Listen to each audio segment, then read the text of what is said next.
Hello mga chong, this is Dada of Julaga TV at magbabalik na naman tayo sa ating gupitan for today's video. Itong shoot nga pala natin na to mga kajulaga ay Monday dahil hindi ako pumasok ng Sunday. Kaya yun, ngayon pa lang natin i-upload to mga kajulaga. Ang client natin nga pala ay si Paring Mon. Ayan, binisita na naman tayo after 3 weeks kasi nagburaka ito eh. Yan, napakapogi ng client natin ngayon. First client natin, kita nyo naman nakasarado pa yung ano dyan, no, yung pintuan. Ayan, tuloy-tuloy lang tayo. Ang gupit niya nga pala guys, ayan, taper fade pero yung may patilya daw sabi niya. Ayan, yung next client naman natin talagang taper fade to mga kajulaga. Burado yung papatilya niya kaya bagay na bagay sa kanya. Kanina mahabang buhok niya ni Chong mula dyan sa taas hanggang dun sa baba pero binawasan natin. Ayan, textured natin. At ang next client naman natin medyo manipis naman, may pinagaya siya, may pinagayan. Si tropa rin natin yan, tropang Khalil. Ayan, si Khalil yan, magkakilala yan kanina at saka yung una. Magkaiba lang sila ng oras ng dating dito mga kajulaga dahil naiinitan na din daw siya. At ang gagwapo ng client natin ngayon mga kajulaga, Lunes ko nga pala talaga sinut to and Martes wala rin ako dahil day off ko. Hindi na ako pumasok ng Linggo at saka Martes. Ayan, 2 araw guys. At etong next client natin, kulot naman siya mga kajulaga pero mulit yung pinagupit niya kaya ginanyan ko lang. Kita nyo naman mulit talaga yan yung gilid niya. Super kulot yan. Ang haba ng magiging afro na nga yan mga kajulaga. Ayan, tuloy-tuloy lang tayo mga kajulaga sa ating gupitan.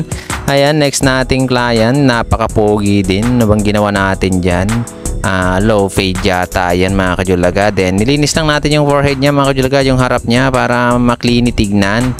Ito rin si boss, nagkwekwentuhan kami kanina. Ayan, tungkol sa team namin. Lakers kami, kaya lang natalo na si Lebron. Kaya nakikitim na lang kami sa Dallas at saka Timberwolves. Maganda naman yung mga laban ngayon guys sa mga basketball. Gusto niyo ba pumunta tayo sa basketball guys? Ayan, habang nagugupit tayo, habang pinapanood niyo yung mga gupit ko, ayan mga kajulaga, and kwentuhan tayo.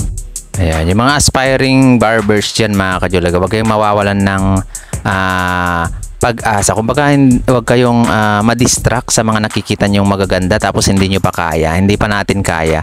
Makakaya rin natin yan sa katagalan ng panahon. Ayan, kita nyo naman yung mga ginugupitan natin. Dati hindi ko rin kaya yung mga ganyang gupit guys. Kumbaga, nalilito pa ako dun sa taas niya kung paano i-execute yung taas niya. Kasi ang importante dyan, yung taas. Kumbaga, kung paano mo pantay-pantay. Yung gilid, mabilis lang talagang gupitan dyan sa gilid guys.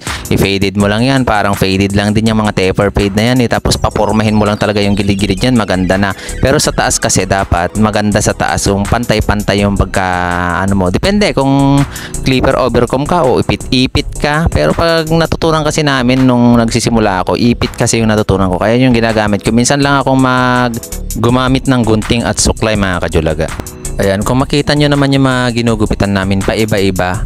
Merong trim, merong barbers, merong fade. Ganyan kasi yung mga gusto nila. Kasi ganyan yung hinihingi nilang gupit. Kumbaga, yun yung gusto nilang mangyari sa buhok nila. Kaya dinadaanan ko na lahat. Kumbaga, pinapakita ko na lahat yung mga ginugupitan ko para makita nyo kung anong klaseng mga gupit o hindi lang yung mga nakikita natin sa internet na maayos na, maganda na. Kumbaga, layer by layer yung ginagawa nila. Kumbaga, step by step. Kumbaga, paikutan mo na ng detailer yung ano nyo, kinisin mo na, tapos gumamit ka ng open lever, tapos 0.5, 1, tapos 1 media, ganyan lang naman yung ginagamit doon. Kaya lang, ikutan mo naman. Pero may matagal na proseso yun mga kajulaga. Kumbaga dito sa ginagawa kasi natin, ano tayo rito eh, porsyentuhan tayo rito. Kung mabagal kang gumupit naman dito, wala ka namang kikitain kasi mura lang yung ano. Unlike doon sa mga malalaki, 2 gupit o 3 gupit lang, kita na talaga. Kung kaya mo na rin yung mga ganon, pwede. Kumbaga masarap din gumupit sa ganyan. Mag-ipon ka lang ng mga client mo pag ganon. Kumbaga sa umpisa lang naman yan na wala kang customer sa mga ganong malalaking gupitan o malalaking singilan ng bayad. Kumbaga pag ganito talagang pupuntahan ka. Ibig sabihin paramihan ng gupit yan. Pero ayusin mo naman yung gupit mo. Hindi lang basta-basta bara. Kung anong naigupit mo yun na yun. Dapat pagandahin mo rin para mas komportable naman yung mga client mo paglabas ng barbershop nyo mga kajulaga. Dito napakalalayo pa ng mga client natin, medyo dumadayo pa sila. Kumbaga marami rin mga gupitan sa kanila, mga malalapit talaga. Kaya lang medyo kilala na tayo at saka katropa na rin natin. Mga nagchat-chat na lang minsan yung mga client natin dito mga kajulaga. Chinachat nila ako kung nandito ako o wala. Hindi sila pupunta. Kumbaga next susunod na lang mga araw. Ganun yung mga ano la, para hindi rin sila maabala kasi malalayo rin talaga yung pinanggalingan nila. Yan, sinasabi ko rin naman sa kanila, friend ko rin naman sila sa Facebook at saka naka-follow naman sila rito sa ano natin, page natin. Ayan, tuloy-tuloy lang tayo. Ayan, sa pag-unlad, sa paggaling natin. Maraming salamat sa mga tumatangkilik sa mga gupit natin. Ayan, next client natin, mga bata na to Julaga. Mga pa-shout out na. Ayan.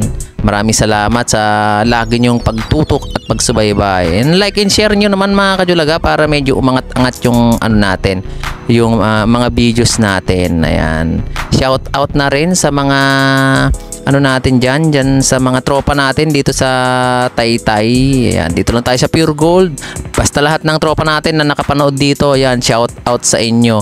Maraming salamat. Sana wag niyong pagsawahang suportahan ang gupit natin. Kung medyo napangitan kayo sa mga gupit natin na last, pagupit pa rin kayo. Ayan, gugupitan ko kayo. Gagandahan ko na sa susunod palalo. Yung mga hindi ko nagawa noon, hihigitan ko pa guys. Ayan, maraming salamat talaga. Kayo ang buhay namin. Kung hindi kayo magpapagupit, wala rin kaming gugupitan, wala rin kaming kita. Kaya nagte-thank you lagi kami sa inyo. Yan, maraming salamat. Sana suportahan niyo yung Julaga TV. Thank you.